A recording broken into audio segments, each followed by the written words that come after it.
ನಮಸ್ಕಾರ. ಇವತ್ತು ನಾನು ಬೇಸನ್ ಉಂಡೆ ಹೆಂಗೆ ಮಾಡೋದು ಅಂತ ತೋರಿಸ್ತೇನೆ. ಬಾಯಾಗಿಟ್ಟರೆ ಕರಗುವಂತಹ ಬೇಸನ್ ಉಂಡೆ, ಮಕ್ಕಳಿಂದ ದೊಡ್ಡವರಿಗೂ ಇಷ್ಟವಾಗುವಂತಹ ಒಂದು ತುಪ್ಪದ ಉಂಡೆ. ನೋಡಿರಿ, ಈಗ ಒಂದು ಬೌಲ್ ಕಡಲೆ ಹಿಟ್ಟು ತೊಗೊಂಡೇನಿ. ಅದನ್ನು 2 ಟ್ರಿಪ್ ನಾನು ಫ್ರೈ ಮಾಡ್ಕೊತೀನಿ. ಒಂದು 2 ಟೇಬಲ್ ಸ್ಪೂನ್ ತುಪ್ಪ ಹಾಕಬೇಕು. ದಪ್ಪ ತಳ ಇರುವಂಥ ಕಡಾಯಿ ತೊಗೋಬೇಕು. ಉರಿ ಕಡಾಯಿ ಕಾದಿಂದ ತುಪ್ಪ ಕರಿಗಿಂದ ಸಣ್ಣ ಮಾಡ್ಕೊಂಬಿಡ್ಬೇಕು. ಉರಿನ ಸ್ಲೋ ಫ್ಲೇಮ್ನಾಗ ಇದನ್ನು ಕಡಲೆ ಹಿಟ್ಟು ಹುರಿಬೇಕು. ಹುರಿಯೋದು ಮಾತ್ರ ಪರ್ಫೆಕ್ಟಾಗಿ ಆಗಬೇಕು. ಬೇಸರ ಮಾಡಿಕೊಂಡು ಜೋರು ಉರಿ ಇಟ್ಕೊಂಡು ಹುರಿದು ಬಿಟ್ಟಿವಿ ಅಂದ್ರೆ ಮೇಲೆ ಹುರಿತೈತಿ, ಒಳಗೆ ಹಸಿ ಹಸಿ ಇರ್ತೈತಿ, ಚೆನ್ನಾಗಿ ಆಗಂಗಿಲ್ಲ ಉಂಡೆ. ಹೀಗಾಗಿ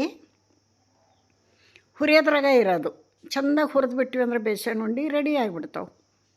ಉಂಡೆ ಮಾಡ್ದಂಗೆ ನಾವು ಸಕ್ಕರೆ ಪೌಡ್ರ್ ಮಾಡಿಟ್ಕೋಬೇಕು. ಇಲ್ಲಿ 2 ಬೌಲ್ ಕಡಲೆ ಹಿಟ್ಟಿಗೆ 1 ಬೌಲ್ ಸಕ್ಕರೆನ ಪೌಡ್ರ್ ಮಾಡಿಟ್ಕೊಂಡೇನಿ. ಆ ಸಕ್ಕರೆ ಒಳಗೆ ಏಲಕ್ಕಿ ಹಾಕಿ ಪೌಡ್ರ್ ಮಾಡೇನಿ ನಾನು ಬೀಸುವಾಗ. ನೋಡಿರಿ, ಹುರಿಯೋದು ಇಂಪಾರ್ಟೆಂಟ್. ಇಲ್ಲಿ ಫಸ್ಟ್ ಕಡಲೆ ಹಿಟ್ಟು ಘಮ ಘಮ ಅಂತ ಪರಿಮಳ ಬರಬೇಕು ಮನೆ ತುಂಬ ಹುರಿಯುವಾಗ. ಆವಾಗ ಕಲರ್ ಚೇಂಜ್ ಆಗಬೇಕು, ಆವಾಗ ತೆಗಿಬೇಕು. ಸಣ್ಣ ಉರಿಯೊಳಗೆ ಟೈಮ್ ತೊಗೊತತಿ, ಪೇಷನ್ಸ್ಲೆ ಹುರಿಬೇಕು, ಅಂದ್ರೆ ಉಂಡೆ ಪರ್ಫೆಕ್ಟಾಗಿ ಬರ್ತಾವೆ. ಇವಾಗ ನೋಡಿರಿ, ಹುರಿದಿದ್ದಾಯಿತು. ಒಂದು ತಟ್ಟೆಗೆ ಹಾಕ್ಕೊಂಡು ಸಕ್ಕರೆ ಪುಡಿ ಹಾಕೋಣ. 2 ಹಿಟ್ಟಿದ್ರೆ 1 ಸಕ್ಕರೆ ಅಳತಿ ಪರ್ಫೆಕ್ಟಾಗಿ ಸ್ವೀಟ್ ಆಗ್ತಾವೆ.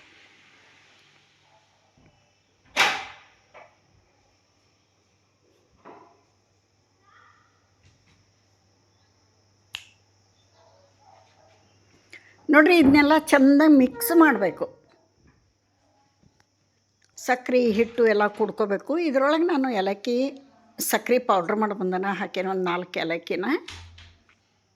ಮಕ್ಕಳು ರಜಾ ಅಲ್ರಿ, ಮನೆಯೊಳಗೆ ಇರ್ತಾರ, ಏನಾದರೂ ಕೊಡು ಅಂತ ಕೇಳ್ತಾರಲ್ಲ. ಹೀಗಾಗಿ ಇವನ್ನೆಲ್ಲ ರಜದಾಗ ನಾನು ಮಾಡಾಕತ್ತೀನಿ. ಮಕ್ಕಳು ಇಷ್ಟಪಟ್ಟು ತಿಂತಾರು. ಊಟ ಸರಿಯಾಗಿ ಮಾಡೋಂಗಿಲ್ಲ ಅವರು. ಈ ಬಿಸಿಲಿರೋದಕ್ಕೆ ನಾವು ಊಟನೂ ಹೋಗಂಗಿಲ್ಲ. ದೊಡ್ಡವ್ರಿಗೆ ಊಟ ಸರಿಯಾಗಿ ಹೋಗಲ್ಲ. ಹಿಂಗಾಗಿ ಆಗಾಗ ಮಕ್ಕಳು ಏನಾರು ಕೊಡು ಅಂತ ಬಂದಾಗ ಈ ಥರ ಮಾಡಿಡಬೇಕು. ನಾನೀಗ ಅಂಟಿನ ಉಂಡೆ ಮಾಡಿ ತೋರ್ಸೀನಿ, ಚಕ್ಲಿ ಮಾಡಿ ತೋರ್ಸೀನಿ, ಬೇಸನ್ ಉಂಡೆ ಮಾಡಾಕತ್ತೇನೆ ನೋಡಿರಿ. ಇವಾಗ ಇದನ್ನು ಚೆಂದ ಕಲಿಸ್ಬೇಕು. ಅದು ಉದುರಾತು ಕಟ್ಟಕ್ಕೆ ಬರಲಿಲ್ಲ ಅಂದ್ರೆ ಒಂದು ಸ್ವಲ್ಪ ತುಪ್ಪ ಹಾಕ್ಕೊಂಡೆ ಆಗಲ್ಲ. ಮಾತಾಡಕತ್ತೇನೆ ನಾನೀಗ. ತುಪ್ಪ ಹಾಕ್ಕೊಂಡಿದ್ದು ನೀವು ನೋಡಿರ್ಬೋದು. 1 ಟೇಬಲ್ ಸ್ಪೂನ್ ತುಪ್ಪ ಹಾಕ್ಕೊಂಡೇನಿ. ಇಲ್ಲೇನೋ ಕೈಗೆ ತಾಕಿಸ್ಕೊಂಡೆ ನಾನು. ಅಲ್ಲೇ ಡ್ರಾ ತೆಗಿಯೋಕೆ ಹೋಗಿ ತಾಕಿಸ್ಕೊಂಡೇನಿ. ರಕ್ತ ಬಂತು. ಮಗಳು ಅರ್ಶಿನ ಹಚ್ಚಕತ್ತಾಳು. ಹಂಗೆ ಏನಾದರೂ ಹಾಕಿರ್ತಾವೆ ಗಡಿಬಿಡಿ ಮಾಡೋ ಹೊತ್ನಾಗ ನಿಧಾನಕ್ಕೆ ಮಾಡ್ಬೇಕು. ಅದಕ್ಕೆ ಮಕ್ಕಳು ಬೈತಾರೆ, ನಿಧಾನ ಮಾಡು ಅಂತ. ಸ್ವಲ್ಪ ಅವಸರ ಜಾಸ್ತಿ ನಂದು.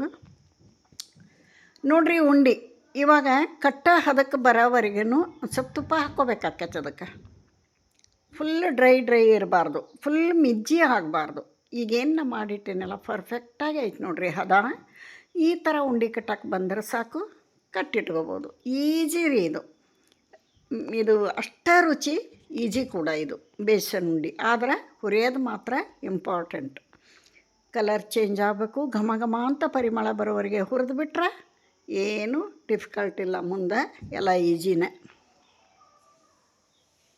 ಹೆಚ್ಚು ಕಡಿಮೆ 90% ಈ ಲಾಡೂನ ಇಷ್ಟಪಡ್ತಾರೆ. ಯಾಕಂದ್ರೆ ಬಾಯಾಗಿಟ್ರೆ ಕರಗ್ತತಿ. ಇದು ಅಷ್ಟೇ ರುಚಿಯಾಗಿ ಬಂದಿರ್ತೈತಿ. ನೀವು ಟ್ರೈ ಮಾಡಿರಿ. ವಿಡಿಯೋ ಇಷ್ಟ ಆದ್ರೆ ಒಂದು ಲೈಕ್ ಕೊಡಿರಿ. ಹೊಸಬ್ರು ಯಾರಾದರೂ ಸಬ್ಸ್ಕ್ರೈಬ್ ಮಾಡಲಾರ್ದನ ವಿಡಿಯೋ ನೋಡ್ತಿದ್ರೆ ಪ್ಲೀಸ್ ಸಬ್ಸ್ಕ್ರೈಬ್ ಮಾಡಿ ವಿಡಿಯೋ ನೋಡಿರಿ ಅಂತ ರಿಕ್ವೆಸ್ಟ್ ಮಾಡ್ಕೋತೀನಿ.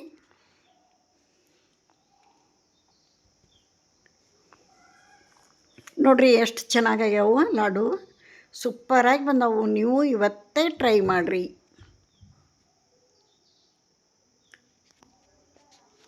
ಮತ್ತು ಹೊಸ ರೆಸಿಪಿ ಹಾಕ್ತೇನಂತ ಮುಂದಿನ ರೆಸಿಪಿ ಒಳಗೆ ಭೇಟಿಯಾಗಾನು. ಇಲ್ಲಿಗೆ ವಿಡಿಯೋ ಮುಗಿಸ್ತೇನೆ. ನಮಸ್ತೆ.